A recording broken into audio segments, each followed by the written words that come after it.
संदीप देशपांडे रिंगणामध्ये आहेत आणि वेदांत नेब आपले प्रतिनिधी वरळीतून आपल्या सोबत आहेत। वेदांत, वरळीचा गड कोण राखणार याची उत्सुकता प्रचंड आहे।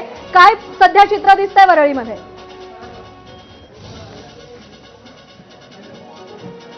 36 मुंबईतल्या विधानसभा मतदारसंघातल्या टफ फाईट पडली एक फाईट म्हणजे वरळी विधानसभा मतदारसंघातली फाईट आणि इथे आपण बघतोय तयारी पूर्ण झालेली आहे। 30 मिनिटांमध्ये पोस्टल मतमोजणीला सुरुवात होणार आहे। आपण बघतोय सुरक्षा कशा प्रकारे आहे आतमध्ये। थोड्याच वेळात ही मतमोजणीला सुरुवात होणार आहे। 5 टेबल हे पोस्टल मतमोजणीसाठी तयार ठेवण्यात आलेले आहेत, तर 17 टेबल हे ईव्हीएम मतमोजणीसाठी तयार ठेवण्यात आलेले आहेत। आतमध्ये सर्व अधिकारी तयारी करतायत आणि जसं तू म्हणालीस की इथे तिरंगी लढत आहे, म्हणजे एकीकडे आदित्य ठाकरे यांची प्रतिष्ठापनाला लागलेली आहे, दुसरीकडे महाराष्ट्र नवनिर्माण सेनेकडनं संदीप देशपांडे तर शिंदेच्या शिवसेनेकडनं मिलिंद देवरा। त्यामुळे इथे सुद्धा शिवसेना विरुद्ध शिवसेना अशी लढत, त्यामध्ये महाराष्ट्र नवनिर्माण सेनेचं आव्हान आहे। त्यामुळे या मतदारसंघामध्ये कोण बाजी मारणार, कारण 17 फेऱ्या होणार आहे, त्यामुळे दुपारी साधारणपणे 12 ते 1 पर्यंत इथलं चित्र स्पष्ट होईल।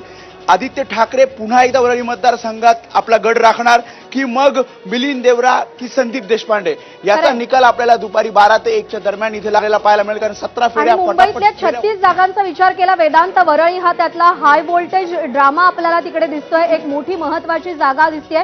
अश्विन, ही निवडणूक अत्यंत महत्वाची याच्यासाठी की खरी शिवसेना खरी राष्ट्रवादी कोणाची यावर सुद्धा जनतेच्या कोर्टात शिक्कामोर्तब होईल। खरं आहे, त्याच्यामुळे जसं प्रज्ञानी म्हटलं खरी शिवसेना खरी राष्ट्रवादी, कारण राष्ट्रवादी शरद पवार पक्ष, राष्ट्रवादी अजित पवार पक्ष, शिवसेना शिंदे, शिवसेना ठाकरे, कोण नेमकं बाजी मारणार हे ही निवडणूक ठरवणार आहे। आणि त्यामुळे जनतेचा कौल कोणत्या राष्ट्रवादीला आणि कोणत्या शिवसेनेला आहे हेही या निमित्ताने आपल्या समोर येणार। आपण तज्ञांना एक छोटी कमेंट घ्यायला जाऊया याच्याबद्दल। मी पुन्हा एकदा बल्लाळ सरांकडे जातो। बल्लाळ सर, खरी शिवसेना खरी राष्ट्रवादीचा फैसला होतोय आज? निश्चितच, आणि मला स्वतःला असं वाटतं की कोकण पट्ट्यामध्ये उद्धव ठाकरेंना थोडंसं झुकतं माप येईल, कारण की जो मुंबईत एपी सेंटर आहे शिवसेनेचा, म्हणजे बाळासाहेब ठाकरेंचा इन्फ्लुएन्स हा साधारणपणे ह्या पट्ट्यात जास्त दिसेल आणि त्याचा डेफिनेटली सिंपतीच्या माध्यमातून उद्धव ठाकरे यांना आपल्याला त्याचा परिणाम दिसेल।